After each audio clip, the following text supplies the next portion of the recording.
Welcome, everyone. Thank you for tuning in today for Into the Room. My name is Sandra Nicholson, and I'm very excited to have as our special guest Mr. Mark E. Ridley. He is a filmmaker, and Mark has been in over 50 films. He has a background. He has an extensive background in many things, but one of his very strong passions is filmmaking.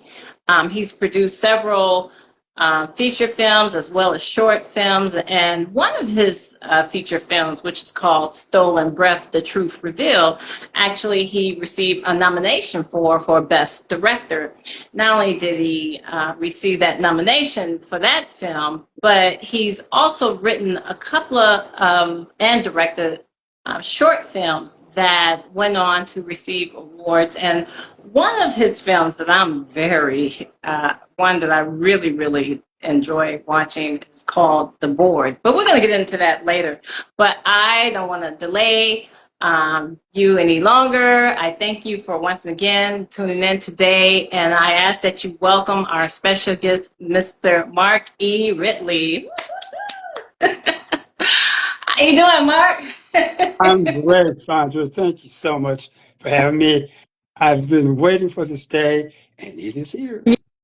Yes. It is here. So, one thing that first of all, I know Mark because I had a chance to work with Mark about 5 years ago. I had reached out to him. He was in one of my production stage plays, and he is a phenomenal actor, but not only is he a great actor, he's a great writer and director. And one of the things that struck me about Mark is his diversity and how he's been able to switch from different career backgrounds and segueing into his film career, because my understanding used to be a model, right? A little bit, yeah. A little bit, yeah. He's been a model, and but you've also had a law enforcement background. How did you manage to switch gears like that? Because not many people can switch from one major career change to going to something else completely different and be very successful at it. All I can say is the ancestors were with me. The gods were with me. Yeah, it was a little bit of a journey. I always wanted I didn't see myself as being in the entertainment. I sung with my family, played trumpet and sax. So we toured all across the United States as a family group. But I always wanted to be in law enforcement. I have cousins, family. It's in that kind of field. So I said, let me try it. So I did. I did it for quite a while. And I decided, okay, accomplish that. Let's move on. Wow. And so when you started making films, did you have like some mentor when you started, or did you just decide grab the camera and say, you know what, I want to start making films, and you taught yourself as you went, or did you take film classes or anything like that? No, I actually didn't. I think that my time around sets, I've watched a lot. I watched the directors, the ADs, all the DPs. I watched everybody. I talked to them. I asked questions. And I just felt that I had something inside of me that I felt I could do it. Wow. And I felt that I could write it enough to make it cohesive. And one day I just wrote this little script and decided that I would do it. And I put together this team and did it. Nice. And so what was like your first script that you've ever written? Well, I actually did something for show. It's not Showtime. I forgot that it was a Comcast. So I wrote a comedy series, 3 camera shoots at the studio, on location. And that was just something, my very, very first thing I actually did, where I produced it and wrote it, and I brought characters in it. And I thought it was going to be really big. It was kind of doing the era right before Dave Chappelle, but it was on Oh, that nature. uh-huh. You know, I wasn't happy with the outcome because I had some people that were a little bit unscrupulous, and they didn't do me right in the editing, so I didn't feel I was ever going to put it up. I might one Uh, day, but uh-huh. it won't look the same because it's the color scheme, you know? Right, right, But right, right, right, I right. might do it one day. It's still there. It's some funny skits. So that was really my first skit. Uh, Then I wrote and did a comedy called Dog Training. So that was my so, actual first film. uh-huh. Wonderful. And so, as you started, producing and you start getting more experience, did you find that, of course, the budget, I don't know, like when you first started versus like now, you know, what was your first budget like? Was it really extensive or was it something like, okay, I'm gonna have to cut corners here and there and you just went on? Well, to be honest, my first film, I had a little help. Oh, okay. A very good friend of mine, Miss Marianne Bates, believed in me. Uh-huh. And she came up with the majority of the budget for me. Oh, I, I picked up the rest. And we did it. Everyone was paid. The actors were paid, the crew, and we uh-huh. made the film. So yeah, it was What? like it's short. It's 20 minutes, a little short. I think I spent Uh-huh. about 12 grand. 12 grand. Wow. Okay. Mhm. And so after you did that, then you came up with this movie, Stolen Breath. What was the inspiration for that film? Because I know that was what was the inspiration for that film? Because you got a lot of response from that film. Yeah, Sandra, we still get a lot of love. Hey, well, that film was originally inspired by a short film called Stolen Breath. Now, a lot Oh, of okay. people haven't seen that because I never changed the music, but I don't own the rights to the music, except that I did screen it. Mhm. And I was blessed to have some very talented people help me out with that.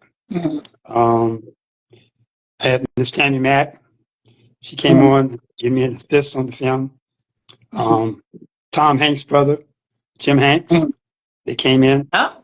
And we ran this as a suicide prevention type film. So Mhm. when I wrote this film, there was never an end as to why Mhm. um, excuse me, the young man committed suicide. So Right. I, excuse me, Mhm. I'm coming off a cold. Mhm. I never Uh-huh. thought that I would come to the place where I could coordinate the two, but I Uh-huh. finally did. So I wrote Stolen Breath, The Truth Revealed, to tell why my son committed suicide. And it Mhm. had to do with the story, as you well know, and many others, Right. that he was Right. molested by a Right. family member. Right. Huh. So, yeah, Yeah. I did it. Yeah. Mm. And that film, I think one of the reasons why that film was so powerful because the he was a victim of being sexually abused by it was his stepmom, right? It But, well, was no, it was his mother. it was the actual mother. Okay, so it was the actual mother. Mhm. Um, and you never hear really the story come from that point of view. You hear it from mostly it's the stepfather or the father that's taking advantage of the daughters, maybe even the son in some cases, but never really heard of a story, at least I haven't, of a story where it was the mother that was the perpetrator. So that was really going out of the box. But presumably, I'm sure it happens. And so Absolutely. so you brought a lot of awareness that even sons can be victims of mothers that are mentally sick, and to do that. So, and from that film of Stolen Breath, you eventually made a film called The Board, which is one of my favorites. Can you tell us a little bit about that film? But the I don't board, want to tell. to me, represents the future. It Um, represents our government. uh-huh. It represents the bureaucracy, Right. um, the greed. Um, I've morphed that into a little bit different than what you've seen, which I really can't wait for the world to see it, Uh, because it's now being manipulated to a TV series. But that was the general idea for what you saw. The board had to do with when your time is up, you can't pay your bills, and you become really a has-been. You're not needed here. So it's a little bit, if you recall, Soylent Green, the movie back in the 70s. yeah, I do. It has a little bit of that feel to Right. it, but on a Right. more than, which is the way we see the progressive insurance companies constantly hiking up the bills and the amounts that you have to pay. And this is my answer to it, Mhm. which is also helping the people that control this industry, which is the pharmaceutical and the advertising agencies. They control all this.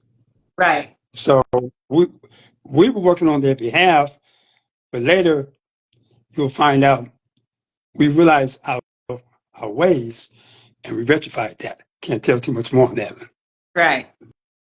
That's Yeah, coming. I just right because that film, just the snippet that I've seen, it is so powerful. And when I told you when I saw, I said this should be a full length feature because it has it has a thriller element, and you can literally see that kind of situation manifesting in today's time. You know, healthcare insurance is a big deal, and people are struggling trying to make ends meet and trying to decide, should I go to the doctor or should I pay my car note this time around. And so it's a very real situation that a lot of American people are definitely faced with.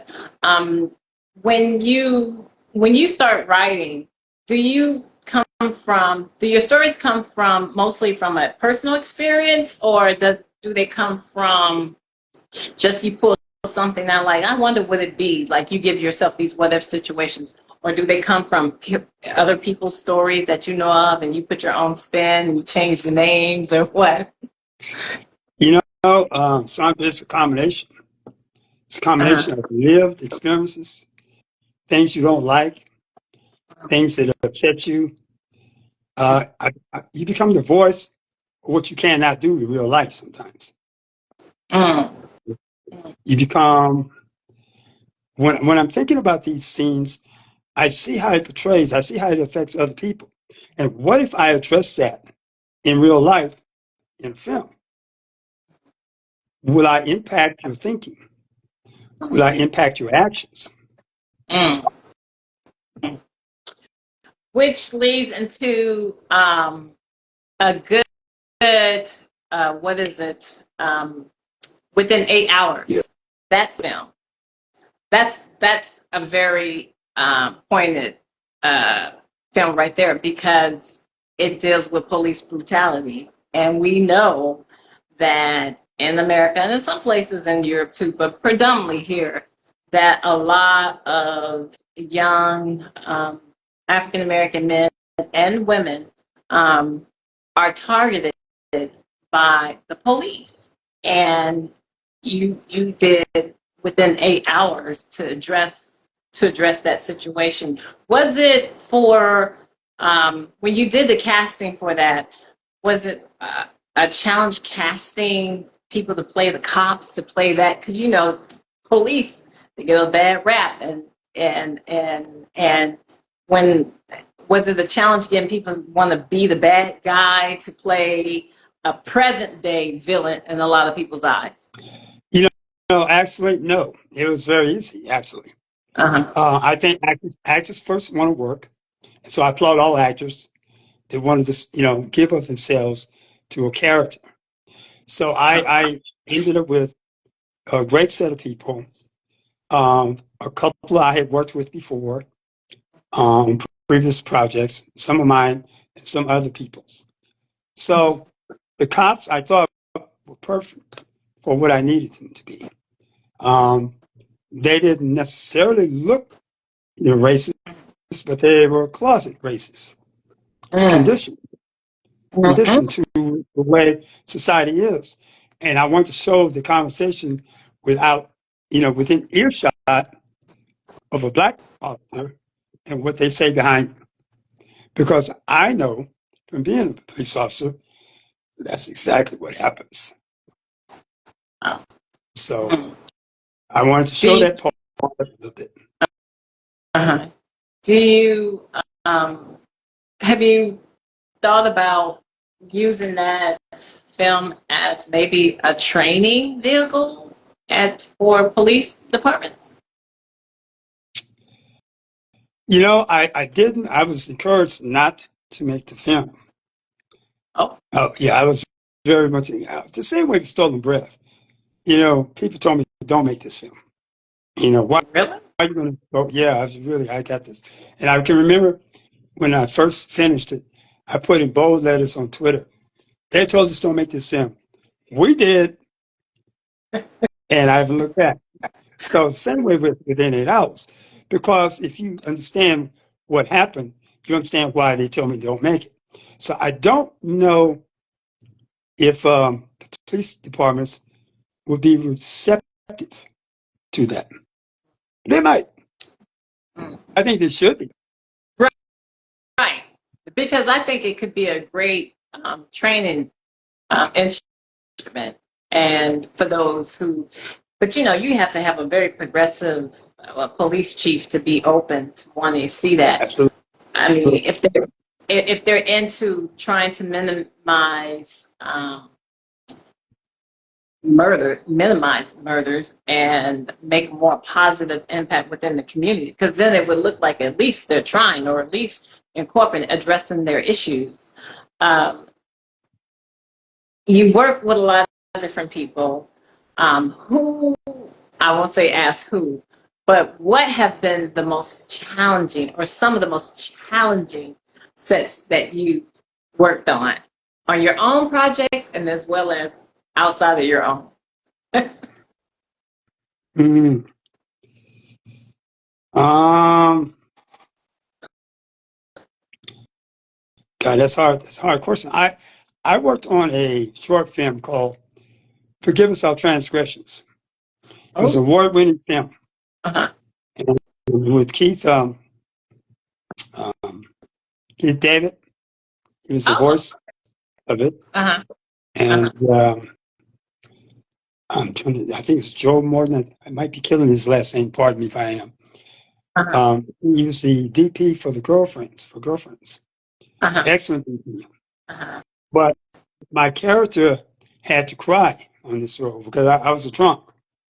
And we oh, shot this out way out in the boonies in Santa Barbara on this farm.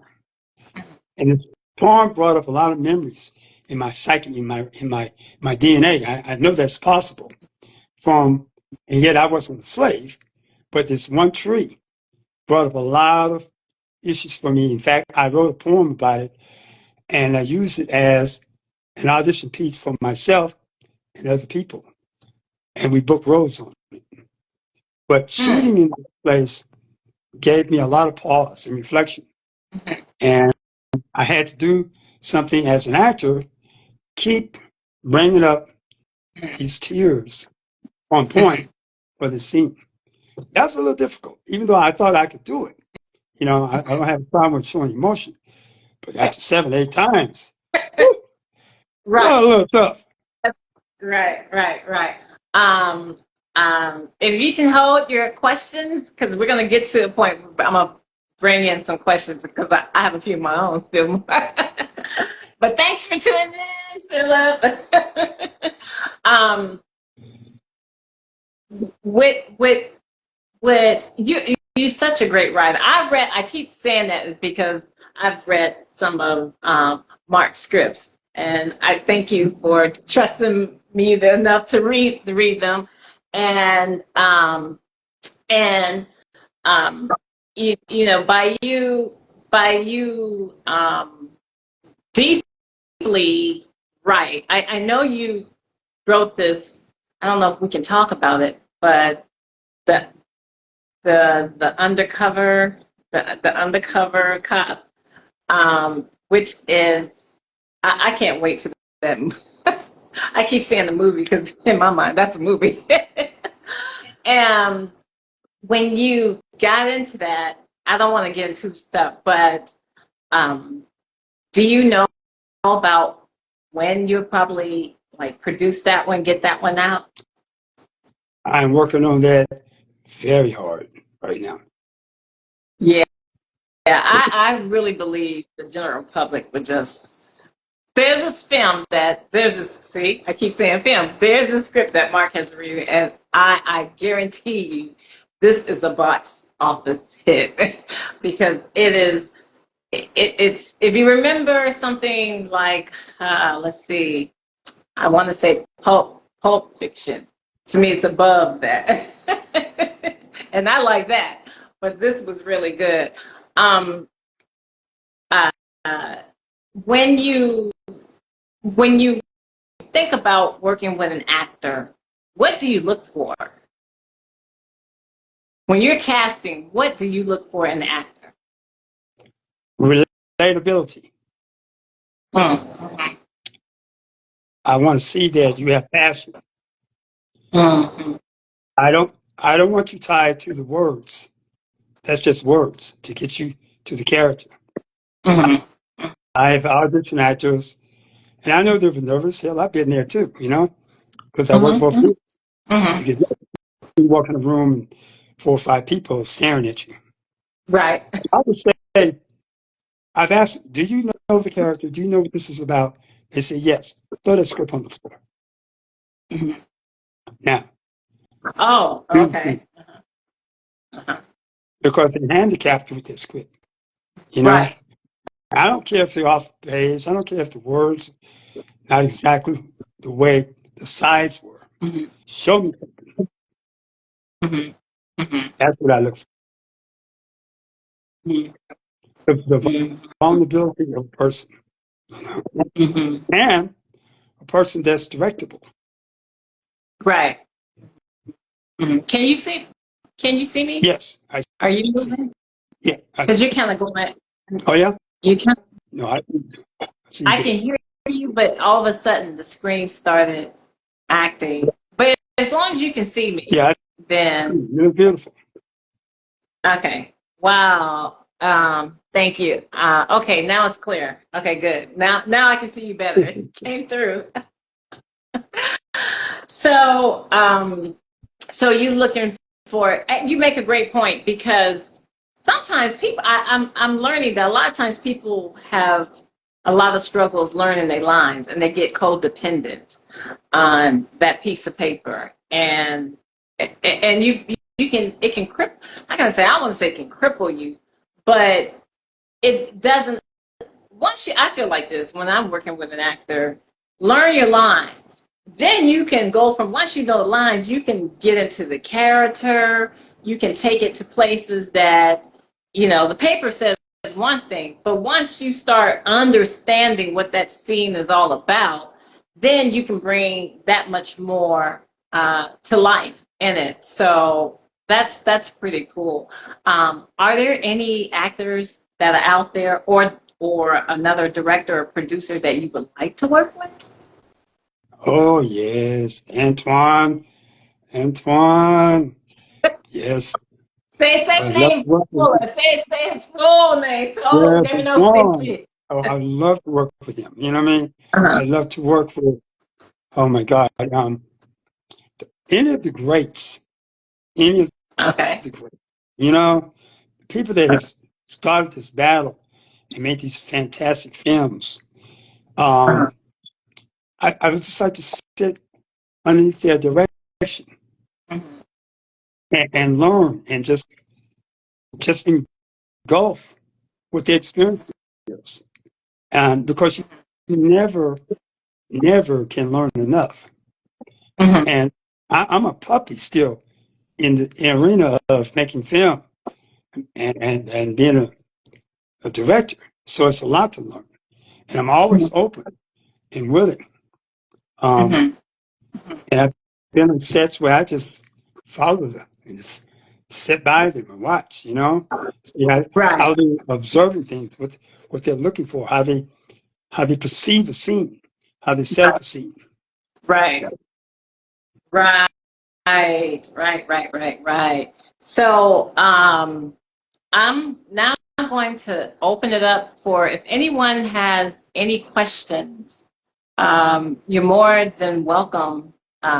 Mark is here. If there's a question that you want to ask, please do. He's here. Or if you want me to ask the question for you, I will. Just let me know, and I can bring you into the room. Uh, let's see. I think Ava. Okay. Anyone? Don't be shy. Don't be shy.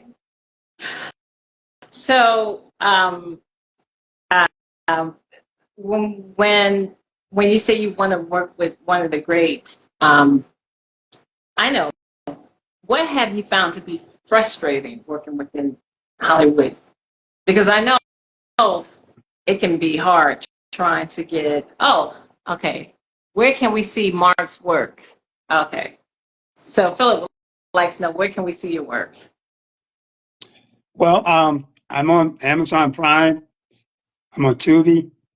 Uh, I'm on 21 channels. Uh-huh. I think it's 13 or 15 countries, from Freebie to Roku, a lot of other channels that I can't even tell you the names of them. But Uh-huh. it's like 21 channels, and they're adding more. I heard that Stolen Breath was also on Redbox, and Uh-huh.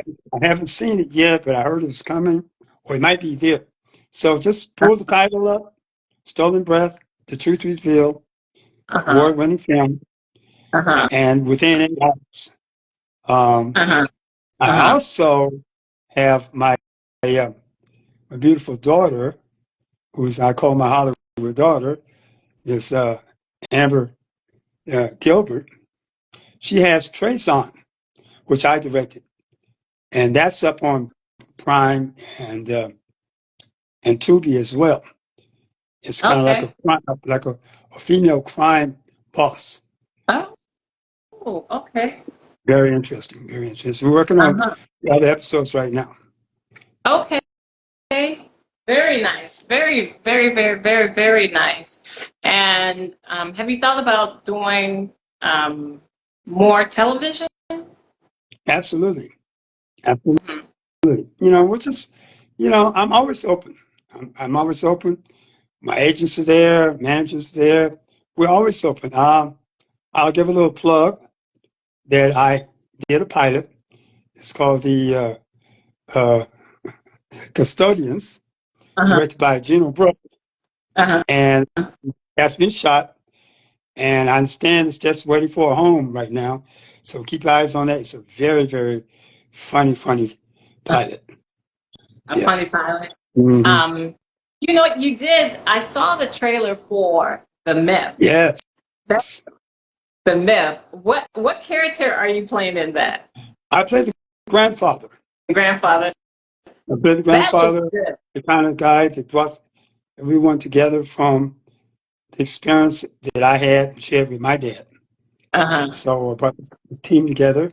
I don't give too much away, but a Right. group of scientists, they come out and they're looking Uh-huh. to find this myth. Uh-huh. Is it really there? Is it? So Uh-huh. I kind of spearhead this with the researchers, and they go out and do their research. I'll just leave it like that. Okay. And So not only do you have filmmaking and being on the set and shooting, but you're also an author. You've written a wonderful children's book. Can you tell us something about? Mark Yeah, has a I'm, I'm excited about my little book.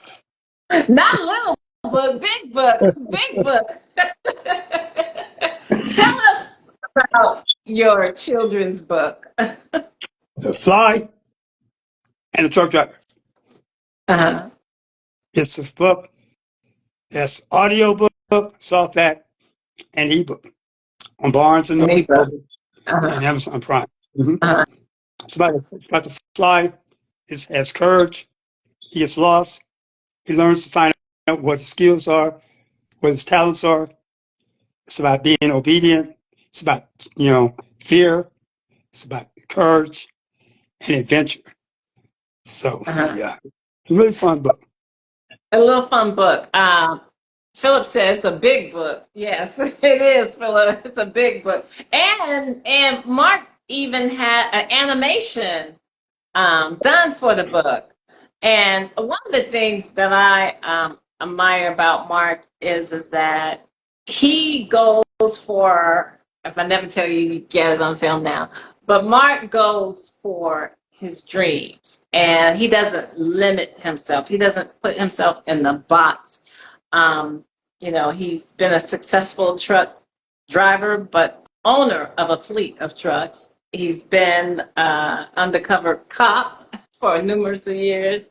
I mean, he has a very owned a clothing line, and then got into modeling, acting, writing, and directing. There's so many, and I believe because this is what my personal belief. I believe partly because you've lived life and you've seen a lot and you know how to put that in paper and tell a story. Because I'm an advocate for we as people to tell our own stories. Nobody can tell our stories better than us.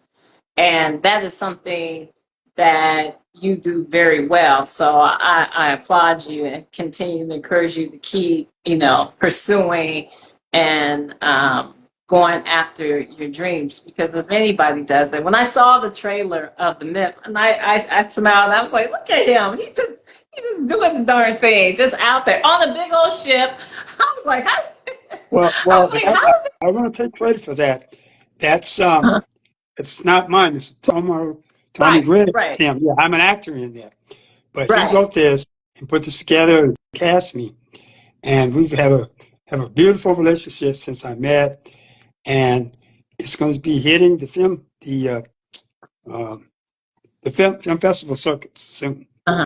So it'll be out, and then in the fall, it'll be ready to go into distribution Oh, and so in the fall it goes into distribution. sometime in the That's fall.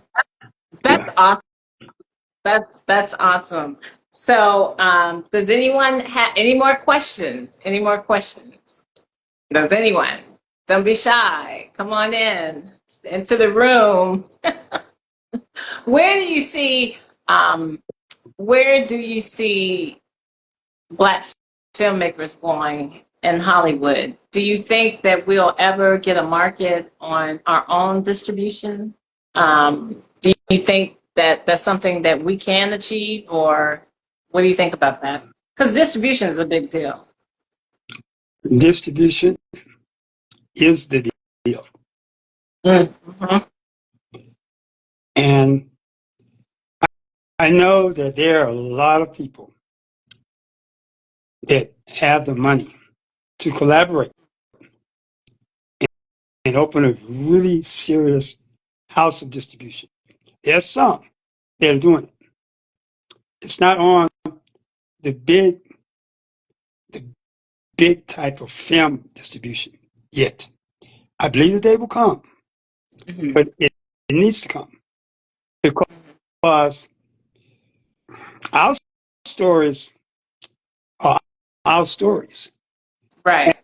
And just because it doesn't drive to the lingo of someone else in their culture doesn't mean it's not necessary, credible, and Right. effective. Exactly. So, Exactly. you have to fight all these odds. You have to fight historically being pushed aside. You have to fight the old theory that, oh, they're not going to watch that. That was told to us years and years, that people overseas weren't going to watch Black stories. But that's You know, not true. it's not true. It's not Mhm. true. And if you think about it in terms of spending power, Black Mhm. people have trillions of dollars of spending power. And Mhm. people can equate that with the power of the push. If you look right now, which I've been watching a lot, the African films out of South Africa, Nigeria, and Ghana, they're on Netflix, are killing it. Yeah, yeah. They're killing it. And their movies are not like really overly produced. You know what But I mean? And their so quality. they have a They have lot a of good really good storylines. quality production. Yeah. Yeah. Yeah, and it seems like because I know people, I have friends who watch a lot of their movies, and they have now literally carved Nollywood has literally just came up to where you got a lot of American people watching them now. That's So right. And yeah, they're making money. They're making money. right. They're getting their deals at Netflix somehow, right? Right. That's That's right.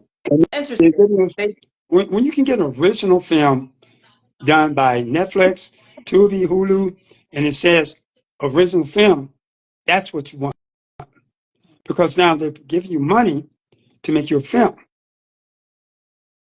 And, I mean, I want that as well. And I'm not done. I'm looking. So if you're Right. out there, I'm looking, Netflix. Right. Distribution is something that was one of the things that I've by me being out at different events, that's what I ask those who are very recognizable in the industry that are of our own, and I think if that's something that we could, not saying don't use the other distribution, but in the meantime, because I know how difficult it is sometimes for us to get distribution deals at Amazon or at Netflix or at these other places. And so my thing is, I think it would be great if we had our own distribution where we didn't necessarily have to. And there are people who have money, but like you said, getting the investment to even start something like that, to get a distribution house. I believe in working with other people, but I'm definitely one of those people that also believe we should have our own. We have filmmakers, we have writers, directors, producers, actors, grip people. We got it all. We know how to do it all. The next frontier is having our own viable distribution center for And, film. and not having it blocked because you have yours. I can remember the days back when Ebony Basher came. And I can remember people who was kind of upset because they said, why do they need their own magazine? We got Look. We got Life. No, you had Look and Life, but you didn't have it for us. So that same that same thing is like distribution. You have these houses, Right, but you need to work with these people that put together these distribution platforms and right, expand so everyone collectively right, can win. right. Yes, absolutely. That's an excellent point because you're right. They had Life and Vogue and Elle and all what was then, but they didn't have Ebony nor Essence nor Ride On magazine. Remember Ride On Or magazine? sepia. Right. They did not, or Jet. Oh my gosh.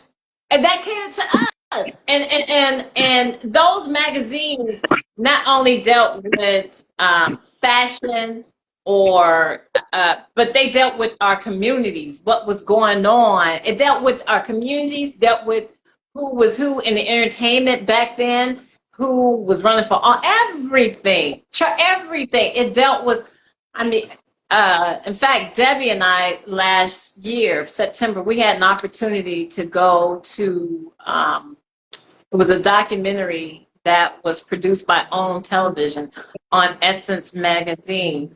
And Ed Lewis was there, and I had to thank him for he and the other two gentlemen at the time that had started Essence Magazine, because, and you know, if it hadn't been for, same way with Mr. Johnson, I mean, starting Ebony, if it hadn't been for these men, these were black men that did this for black women, and so I applauded, I just loved that they were so forward thinking all the way back then until now to what it is today. So absolutely. Well, I'm not going to hold any more of your time because I know you have such a busy schedule, but I'm so grateful that you came and joined into the room today and joined our viewing audience. And Philip said that he said, you guys are educating me. Philip himself has a platform, and where he, in fact, I think there's a clip of Philip that's on PBS, I believe, because he's called Hookshot Charlie, known down in North Carolina. Yeah, Hookshot Charlie, basketball. That's just, Right. So, but like you had a various background and went into his thing and, making a positive impact in the community like yourself. And so if you had any advice before we close out, what would you give to any filmmaker, young or somebody who may not went to college or film school and later in life decide, this is what they want to do? What kind of advice would you give them? Don't let nothing stop you. If you can dream it, you can do it. It sounds like just a saying, but it's true. Don't let anything stop you, and you'll march for what you want. Age is not a number. Education is not a number. Your gender is not a number. The way you look, your color, you just grab it and don't stop. You keep pushing toward your goal. And I would say this, and it's a little bit off the cuff. You are God. Your God is internal. You were created by a God, so that makes you a God that can create. Mm, mm. That's how I see myself. And that's Hey, why I know that I have the manifestation to create with the pen on my mind. that's So right. never give up. Keep walking in your honesty, in your truth. Be a good person in your heart. Try to help somebody else out. Yes, It's not all about money. yes. That's an excellent point, Mark. It's about Excellent. your growth, your personal growth. I can't tell you the times I've done stuff for no money, but I did it. Mm-hmm. And I didn't do it looking back for something. Mm-hmm. I did it because I believed in it, and I gave my word, and I kept my word. To me, that's very important. And if you listen, Mm-hmm. keep the word, because Mm. my dad taught me about the honor of your word. If you can't do something that you said you were going to do, you pick up that phone and you call them. You tell them, I can't do what I said I was going to do. You don't go through. You don't pretend. Honor your word. That's the mark of a man. That's the mark of a woman. Mm-hmm. That's a mark of a man. That's a mark of a woman. Right on. Well, all the way from Las Vegas via, Mark is originally from Ann Arbor, Michigan. So he came from all the way from Ann Arbor, Michigan, all the way to Los Angeles. and became this mega superstar. Made an impact. Yeah. You gotta put it out there. Gotta put it out there.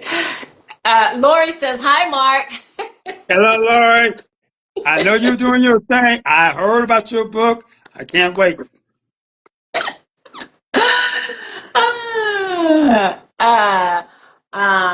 Philip said, "Great words, great words." Well, on that note, I want to say thank you, Mark, again for joining us today here at Into the Room podcast. And thank you, everyone, all of you who tuned in to join our live broadcast with our special guest, filmmaker Mark E. Ridley. And until next time, have a wonderful, blessed day and a fantastic weekend ahead. Thank you, Sandra, so much for having me. I enjoyed it. Oh, I'm so glad you did. All right. Thank you. Love you guys. Bye bye.